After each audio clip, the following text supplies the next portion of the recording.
Good afternoon, everyone. We are starting promptly at 3 o'clock today. So if you happen to hop on a little bit late, we are recording this today. So we will be sending out a link to this presentation. Along with that, we're going to talk about some stuff before we get started here and introduce our guest speaker today. I did want to kind of go over a couple things. There we go. So as many of you know, Casey's our new client service associate. He's been with us for just over 6 months right now. Obviously, everyone knows Kathy here too. So we want to thank you for joining us today. And also, if you're watching this recorded, thank you for taking your time to check out our presentation today. So with that, I'm gonna hop back really quick, playing around here. And I'm going to go to, just had it. Oh, here we go. On our website, something new that I wanted to just introduce. So again, if you have to get off, I wanted to make sure you guys knew about this new feature that we have here too. If you go on our website and click contact us, it's going to take you to a screen here. Oops, I'll just click it. It's going to take you to a screen where you can schedule a meeting with us. So what this allows you to now do is if you clicked on my name, it's going to ask you to proceed to the next website. Now you have the option to, as this is loading, schedule a 15-minute phone call, a 60-minute meeting in the office or at your house. We can work on that, or a virtual meeting as well. And once you click on one of these, it's going to take you to my calendar where you can select a day and a time that you want to do this. Click continue, and then we'll ask that you put your name, email, phone number if we need it. But what we're just asking is that if you can provide us a note or whatever questions that you have ahead of time, that gives us a little bit more time and opportunity to do our research that will make that phone call or that meeting that much more productive. So we're making sure that we're giving you the best possible answers based on the research and the time that we're taking to figure out what exactly your options are for whatever questions they may be. So wanted to share that really quick. Going back, as many of you already also know, our mission statement is to create unique financial plans that address our clients' specific goals and objectives in order to help them live their lives by design and not default. And I know it's kind of a mouthful. I say that all the time, but I really like to break that down into really 3 different areas here. Creating unique financial plans. I think that's the heart of what our job is to make sure that there's a plan in place and that we understand that each one of you is unique and has your own sets of, followed by that, your own sets of goals, objectives, and risk tolerances and all that stuff that kind of goes into this plan. But ultimately, the goal there is for us to help you live your life by design and not default. And that what I think that really speaks to is the proactivity of if we're thinking about things that are potential threats in the future, that helps us make better decisions today to better prepare us for those. So we're not in reactive mode if and when certain things happen in our lives. We've kind of thought through and been able to put a plan together that's going to address those. Helps make transitions with life events that much, I think, easier and better to deal with. Plus, I think there's better decisions that go along with that process as well. So I want to take just a quick minute there, give our little plug, and then as we're getting on to our speaker here, I wanted to introduce Bryce Gill with us today. Bryce is an economist and is part of the First Trust economics team that Bloomberg has ranked as one of the top forecasters in the U.S. economy over the past several years. But at First Trust, Bryce is responsible for analyzing economic indicators, writing economic commentaries, and producing articles on the First Trust economics blog. He's also one of First Trust national speakers, and he travels around the U.S. to present timely information on the economy and financial markets to both professionals like myself and our staff, and to everyday investors like yourselves joining us today. Cogent's 2017 survey of advisors rated First Trust's thought leadership material as #1 for the most read and most shared by financial professionals with their colleagues or their clients. I think that's pretty important too. There's some really good information that we've been able to capture and been relying on as First Trust and a partner for quite some time now. And I'm sure most of you have some sleeve of a First Trust investment here or there. but I really value not only the different approaches they take towards putting portfolios together and some of the one-offs that we use there. But I think more importantly, from our office's standpoint, to be able to get timely information and to have the resources to be able to bring someone like Bryce on today to really talk about current market conditions and help us get a better idea of really where we're at right now and kind of what we're planning for the rest of this year. So Bryce is based in First Trust Austin, Texas office. He received an MBA from the University of Texas McCombs School of Business and a bachelor's degree in economics from Miami University, and that's the one in Ohio. So with that, I would like to bring Bryce on with us. Well, yeah. Well, hey, thank you, Joe, for so much for that introduction. I'm down here in Austin, Texas, but we were talking about this from Wheaton, Illinois. So it's nice to be, talking to some other people from the Illinois area today. And I'm happy to be with everybody that's on the call here.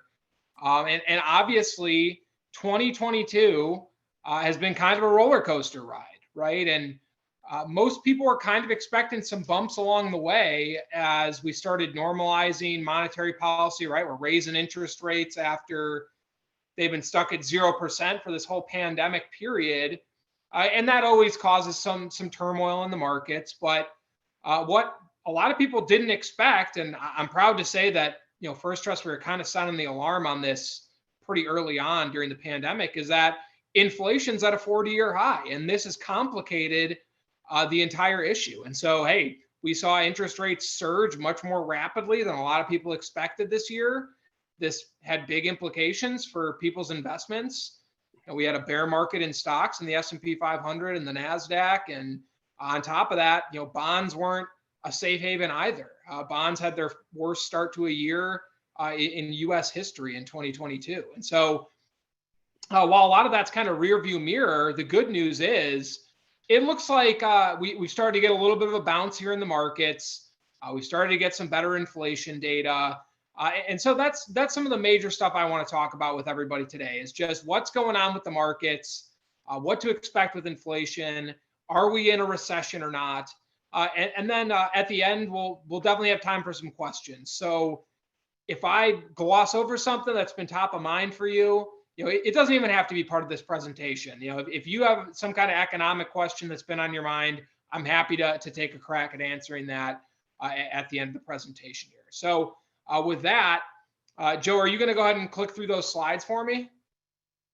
Yes, I will. Yep. Okay, great. Yeah, let's start on that first one then. And let's talk a little bit about what's been going on with inflation. And, really, I think it comes down to the saying, too much money chasing too few goods. I think a lot of people, not only economists, but political pundits and cable news shows and whatever else, people have tried to overcomplicate the issues that we've been going through. It really does come down to that old saying. And when you think about it, during the pandemic, we blew both sides, right? I mean, we printed a lot of money. There was too much money. And at the same time, we had lockdowns and that disrupted production. So there's a lot fewer goods and services out there floating around. And so the combination drove inflation up. And so the big question everybody has now is, hey, how long is this going to last? Are we going to make progress here in 2022?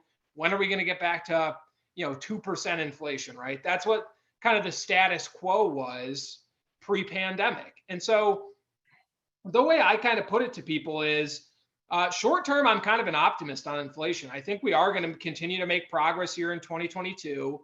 But longer term, and I'll get into this, I'm kind of a pessimist on inflation. I think getting back to 2% is going to be pretty tough over the short term here. And so let's talk through some of that. And the big reason why I'm optimistic, and I guess there's multiple reasons, right? Gas prices have been falling, for example. That's good. Certain commodity prices have been falling. But really the biggest reason why I haven't been that surprised about the positive inflation data we've gotten over the past couple of weeks. And, it looks like inflation decelerated from, 9% down to 8.5%. And that's still really high, but at least it's going in the right direction. It really comes down to the growth in the money supply out there. Okay. this is the main reason why I've been looking for, some improvement here in 2022. And that's the chart that I have on the screen. What this chart is the percent change year over year in the M2 money supply. Okay, so what is the M2 money supply? Why should normal people care about this? Well, M2 is the dollars in circulation that are very likely to be used in a commercial transaction. Basically, it's dollars in people's hands, right?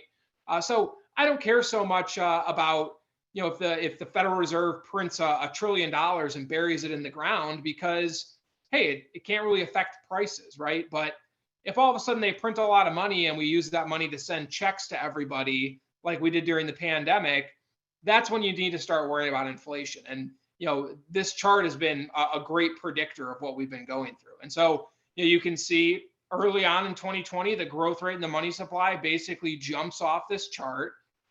And that's because we printed $5 trillion and we sent it out as stimulus checks, boosted unemployment benefits, PPP loans.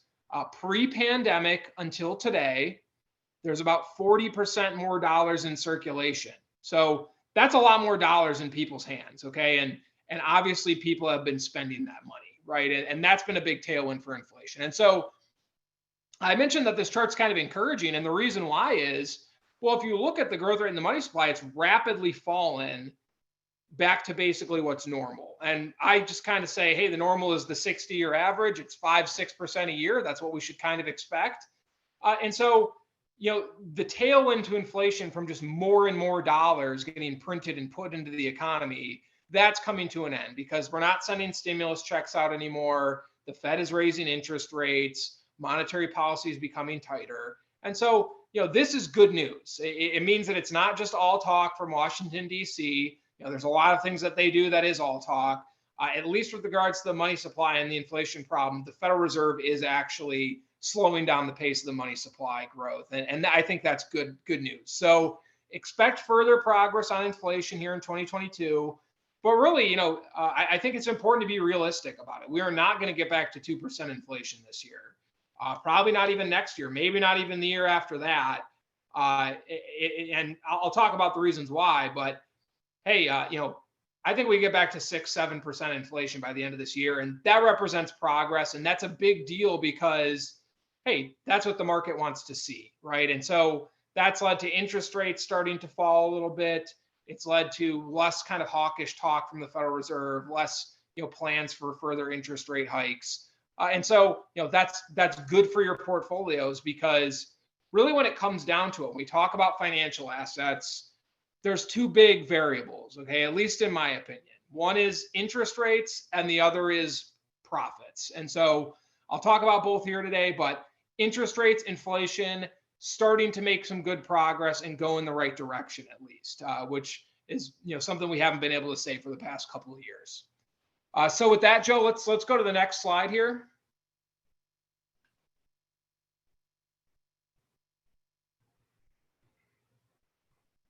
Thank you very much. So, I mentioned that, hey, even though I'm kind of a short-term optimist on inflation, longer term, I think we have some big challenges. It's going to be pretty hard to get back to 2% inflation. So why is that? Why do I think that? Okay, it really comes down to globalization.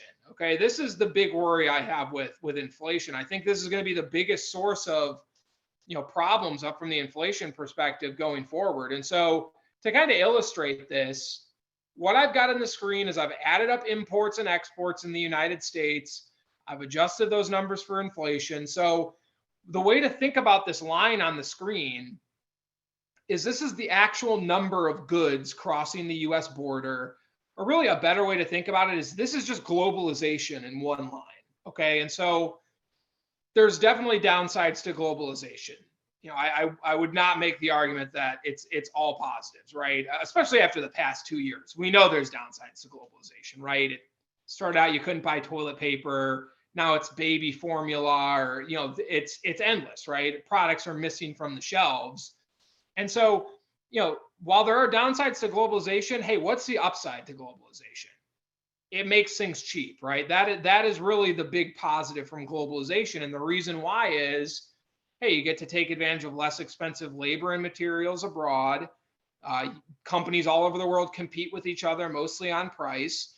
And so as globalization rises, it's almost this automatic force that keeps a lid on inflation, okay, or in price increases. It makes things cheap for consumers. And so, this chart goes back to 1960, but really since the end of World War II, globalization has been on the rise. So we're talking like 60, 70 plus years of consistent upward trend in globalization. So this is like the longest term secular trend out there, at least until 2008, 2009. And that's what you can see on this chart.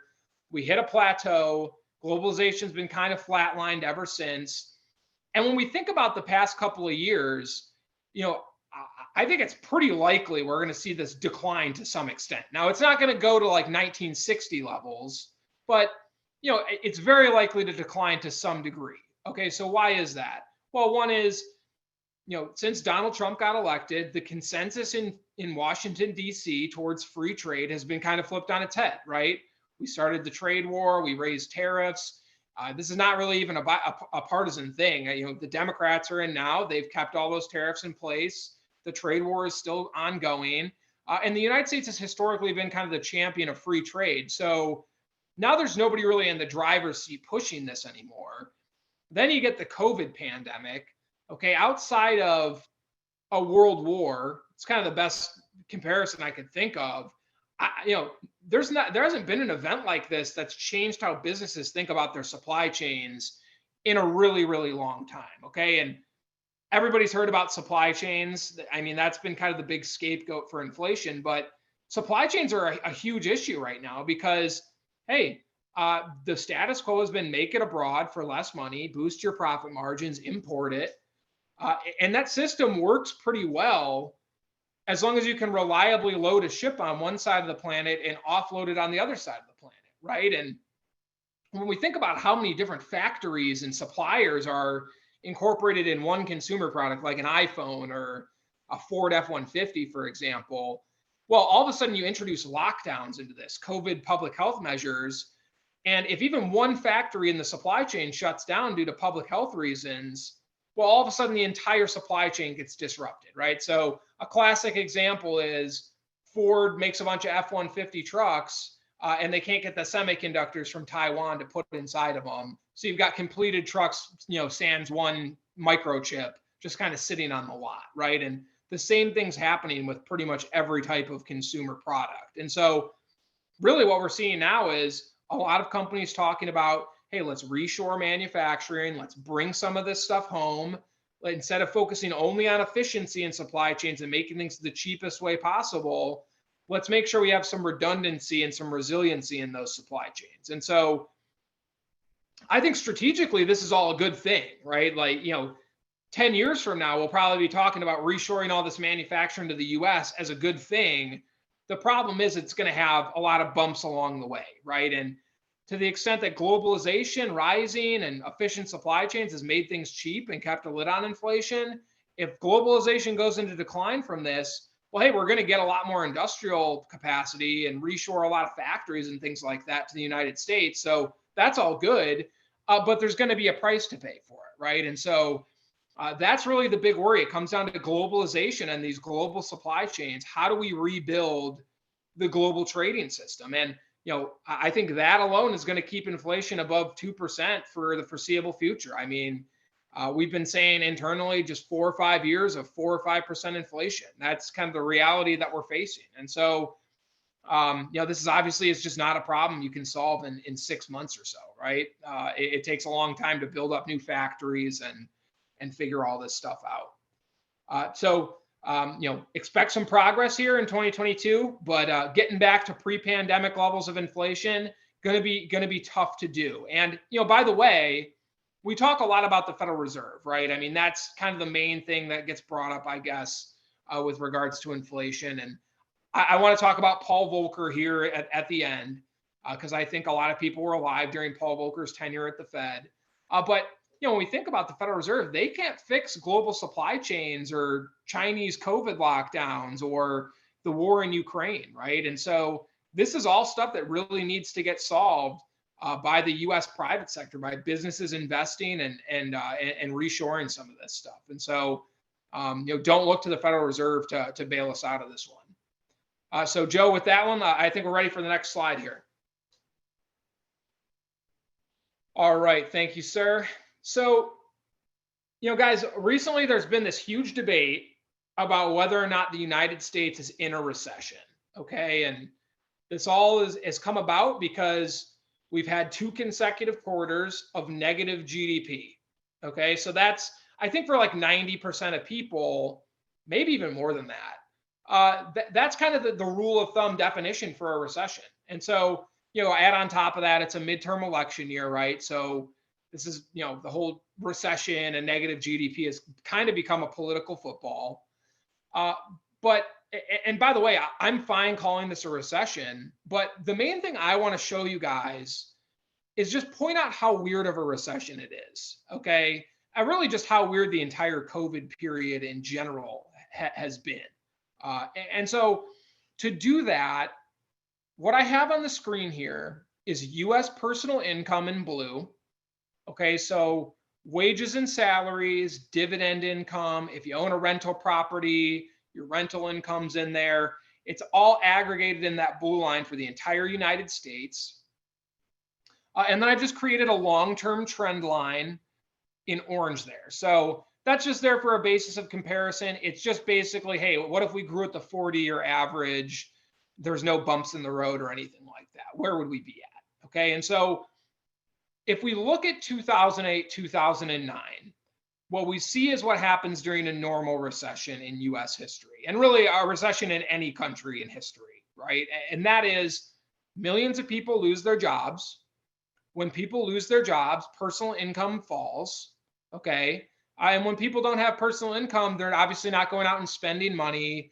Businesses cut back investment because demand is low.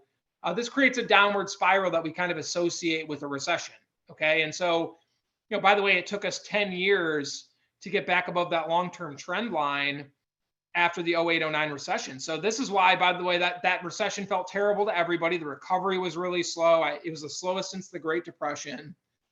But if we come over to 2020 and 2021, you'll see how weird the COVID recession and the current recession have been in the data. Because even though we lost 24 million jobs during COVID, even though we had multiple negative quarters of GDP, and we're currently have 2 negative quarters of GDP, personal income has not fallen at any point. Okay, personal income has surged multiple times. And you can see that here. The big spikes there are the individual stimulus programs from the federal government. So 2 from Trump and 1 from Joe Biden there. And that's collectively $5 trillion, which, by the way, was what we spent on all of World War II in inflation adjusted terms. So we're talking about a huge amount of money being printed up and, again, pumped into the economy. And we kind of covered that with that money supply slide. But this is another way to look at it. Okay. And so a lot of people thought, hey, these stimulus checks stop going out the door. Well, personal income is going to fall back towards that long-term trend line, right? And that's going to lead to a decline in corporate profits. Retail sales are going to fall. Consumer spending is going to fall. And all of that ended up being wrong. The data on this chart is through April of 2022. So that's 7-8 months after the end of the stimulus checks from the federal government. Personal income has not fallen back towards trend at all. It's still way above that long-term trend. And in fact, it's not falling at all, right? It's continuing to grow. And the reason why is we're adding back jobs, wages are rising. And so, hey, these first 2 quarters of 2022, we had 2 negative quarters of GDP, okay? So that's a recessionary signal, obviously. But then we look at the labor market, for example. We added back 2.5 million jobs over that time period. We look at wages; they're continuing to rise. We look at retail sales. We look at industrial production. All those numbers are going up still.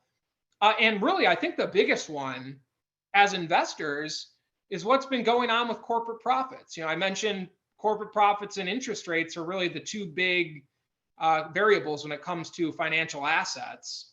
Well, typically we have a recession and corporate profits fall, right? But that has not been the case. And, we just got Q2 corporate profits for the S&P 500. They're up about 7% from a year ago. So while you do see recessionary signals in certain places like GDP, and again, I'm fine calling it a recession, I think it's important to point out how weird this period has been.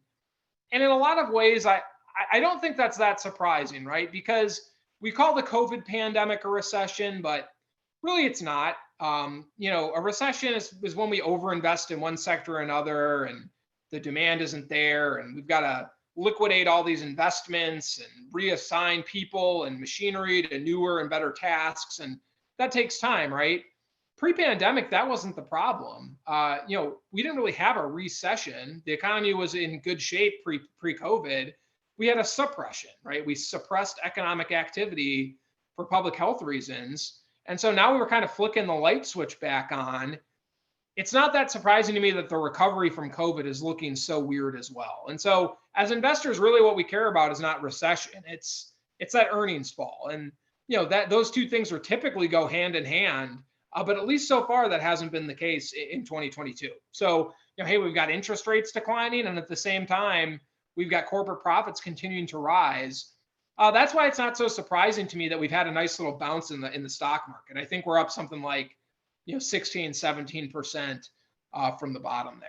So I expect continued gains, I'd say, through the end of the year. I don't think we're going to see new all-time highs. I don't expect a new bull market to happen here until inflation really gets solved. But at the same time, as long as profits are rising, and I think they will, as long as we keep adding back jobs and personal income keeps going up, I think you can expect, a little bit of a rebound here through the end of the year. I really start to worry when the labor market deteriorates, and that hasn't been the case so far. So let's go to the last slide here, Joe. And I just want to finish off here, guys. And I guess talk a little bit about the Paul Volcker era for some historical context, but also just finish really on kind of I guess a positive note, right? I mean, there's plenty of bad things to talk about out there. Inflation is really the number one issue. But I think it's important to point out how well the United States has done versus other countries here. And my favorite way to look at that is the US dollar index, okay? And so what this does is it compares the dollar to other major currencies in the world, like the euro and the yen. And I think that this chart has some really interesting kind of implications, especially for interest rates. Okay. And, I know that we probably have some people on this call that were alive when Paul Volcker was in office. Hey, somebody on this call, maybe multiple people got their first mortgage at double-digit percent rates, right? So the last time we had huge inflation, the Fed came in and they slammed on the brakes with like a 20% Fed funds rate. And so is that going to happen again? And I want to give you guys a reason why I don't think it will. Okay. At least with what I'm seeing so far. And that's the dollar index. And so if you look at the lead up to Paul Volcker's time at the Fed, that's the early 1980s. Okay. The dollar's in free fall. It's basically collapsing in the international markets. It falls by about 40% from the late 1960s to the early 1970s. And it's doing that for a pretty good reason, frankly. The reason is we were running the gold standard for the entire world in the United States. We took advantage of this position to print money to pay for Vietnam, to pay for the Great Society programs under LBJ. Eventually, the Europeans get wind of all of this and they want their gold back. And we just did not have enough gold in Fort Knox and the New York Fed to make those exchanges. And so President Nixon comes out, he ends the gold standard. We've been on the fiat currency system ever since. And this is all terrible for the dollar's reputation. Okay, that's why you're seeing the dollar collapse. It makes sense, right? Your dollar's not backed by anything anymore. This caused a lot of turmoil during the time. I think, if it's, in my personal opinion, I think that this is the whole reason why energy prices started to spike and why we saw the oil embargo and quadrupling in oil prices and things like that. And so inflation being high was obviously part of the story of why we saw, the Fed hike rates so far, but they'd never gone that high in history. And in fact, real interest rates after inflation were like 6% during the time. So that's like the tightest monetary policy of any sovereign country in the past 1,000 years or something like that. So we're talking about some pretty tight monetary policy. So my opinion is, okay, they did it because they wanted to bail out the US dollar's reputation as a reserve currency after the end of the gold standard and the fiasco in Vietnam and everything else. And so, if we look, I give the whole history lesson to say the US dollar is not collapsing today. And I've gotten so many questions over the past, 10, 12 years. A lot of it's around China and their economic rise. And, we could probably talk about China for another 30 minutes here. Very interesting stuff going on over there. But everybody always wanted to know about, hey, is the US reserve currency status under threat? Okay. And we go through this whole COVID pandemic, inflation is surging. It's like the perfect time period where if the United States dollar was going to collapse, it would. And the opposite has been happening. The dollar has been surging recently. It's currently at a 20-year high against other currencies. And this is happening for a couple reasons. One is our recovery from COVID has been better than anywhere else in the world. Okay. We've raised interest rates, and other places like Japan and Europe have not. And so that gives us kind of a relative value versus their currencies. And lastly, and really the biggest one here, the European Union is basically imploding because of their bad energy policies and the Russian invasion of Ukraine and kind of the implications to their economy from surging energy prices. So, it's funny if you kind of go and do like the conversions of how expensive energy has gotten in Europe, we're talking about prices that are 5 to 10 times what they are in the United States. So, instead of, let's say, $3.50 a gallon, you're talking about $10, $15 a gallon for gas and things like that, to the point where people are probably, not going to have their heaters on during the winter, or they're going to be taking cold showers, right? So Europe is in huge trouble. But the bottom line is, hey, international investors are basically looking all around the world. They're evaluating different countries' kind of outcomes, and they're saying, hey, out of everybody out there, the best currency to own is the US dollar. And so I know we have challenges, guys. I'm not saying that everything is hunky-dory out there. I have serious concerns about, globalization and rebuilding all this supply chain and everything else. But the bottom line is, hey, we've come out of this better than pretty much anybody else in the world. You add, our geography, our demographics, our ability to innovate, the fact that we have so many raw materials in the ground, we have the best farmland in the world, we have endless amounts of fresh water from the Great Lakes. We're going to be okay here. Again, there's going to be, bumps along the road as we deal with the inflation problem, but compared to other places in the world, I always feel blessed to be an American. So, Joe, with that, I guess I'll go ahead and end the presentation there. And, if we have any questions from the audience, I would be happy to take those.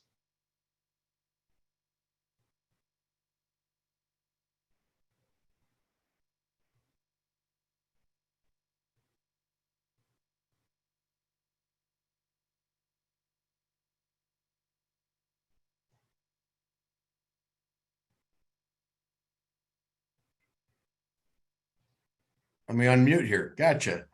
Yeah, so if you can post questions, if you guys have any questions you'd like to ask, feel free to do so. One, I know that's been coming up a lot just in our meetings that I've had with our clients is, can you talk a little bit about the Inflation Reduction Act? Yeah, absolutely. Well, I mean, I guess the first thing I would say about it is, it's clearly like completely mislabeled, right?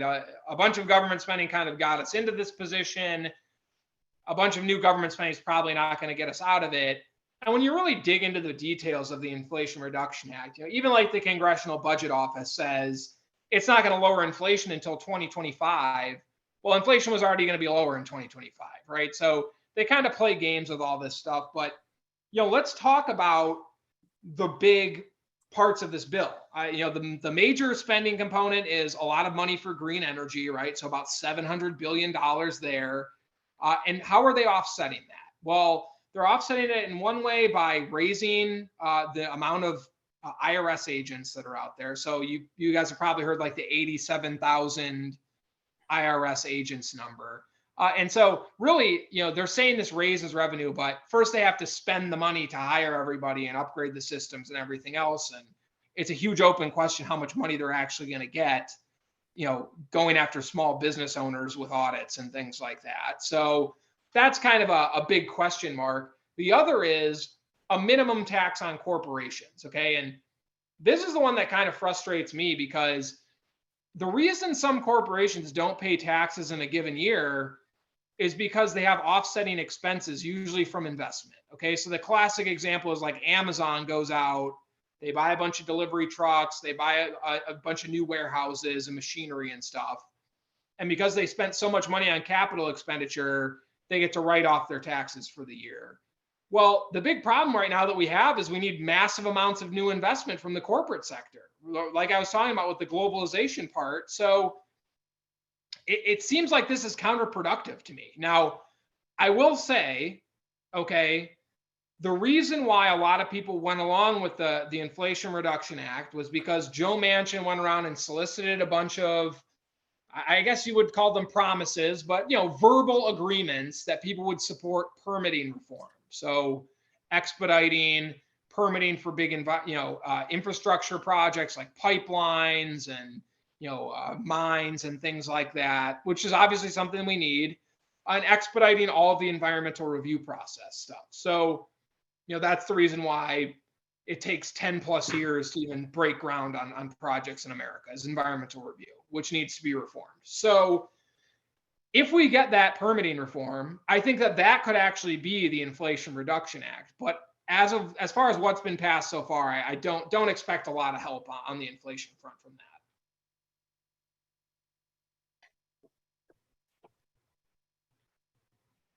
All right. I think another one, and this is also another big topic that we've been seeing a lot of and discussing in our office, and I don't want to get too political here, but what would be market reactions in the implications for the midterm elections? Well, right now, I think the polls and basically the market, what everyone expects is that the Republicans are going to take back at least, one of the houses of Congress, right? So either the House or the Senate, possibly both. And if that happens, the status quo kind of expectation is we're going to have divided government. This slows down all these big new spending bills from getting passed and things like that. So, I think what would really surprise the market is if the Democrats end up doing better than expected, right? And at least in certain ways, and I think part of it's like the fall in gas prices and things like that. Polling has gotten a little bit better for the Democrats, but not to the point where you'd expect them to keep both the House and the Senate. So if you're looking for like the market to have a big reaction on election night, I think it would only be if the Democrats win, and that would probably be, who knows what direction it would be. I guess possibly down because of new taxes and regulations and things like that. But either way, I'd say don't invest based on elections. We've gone back and run the numbers on, only investing under Republicans or investing under Democrats, and you end up losing something like 90% of your returns, right? So it's about time in the market more than it is about investing under individual political regimes. That's kind of my personal opinion. Yep, the long-term expectations usually pan out. Hard to time the market. Yep. I guess one other topic I know we touched a little bit on today was interest rates, and where do you think the Fed's going for the rest of this year? Yeah, so I think they're going to continue to raise interest rates. They're going to get to somewhere around 3.5% to 4% by early next year, and then my guess is they're going to end up taking a pause, because at that point we're going to probably see more signs of a recession. Right now we have the negative GDP, but everything else looks pretty good. Jobs are still gaining. I think it's going to be pretty tough for the Fed to keep hiking rates when we're getting negative jobs reports or other kind of big negative macroeconomic data. And so them getting to about 4%, that's generally what the market is expecting. So if you're looking for like another big surge in interest rates, it would only be if the Fed keeps hiking past that point. And from what I can tell, I think as soon as they start getting bad data, that's when they start kind of reevaluating and if not turning tail completely and doing rate cuts, just taking a pause. Now, does that mean they're going back to 0% or something like that? No. I mean, I could see rates just kind of hitting 3.5%, 4%. and staying there for the next couple of years to kind of deal with the inflation situation, or at least help on the inflation situation. So don't, expect rates going back down to zero anytime soon, I guess is the Right. other kind of side Nor of they, that. nor really should they. That's Right. never a long-term strategy that that's actually worked.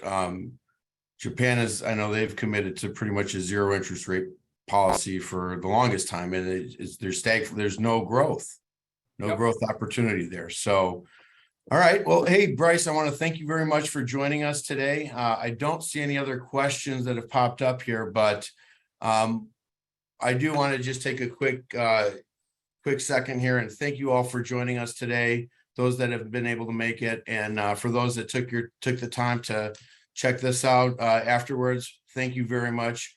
Please feel free to reach out if you have any questions, if there's anything that we can do to help you. I know we do have a big round of reviews coming up before the end of the year, so we're going to be rocking and rolling, and Roth conversions and all that other fun stuff, RMDs. We got you covered. So please feel free to, again, reach out if you have any questions. If there's any way we can help you out, that's what we're here for. Hope you guys have a great day, and we'll talk to you soon. Thanks. Thanks, everybody. Have a good one.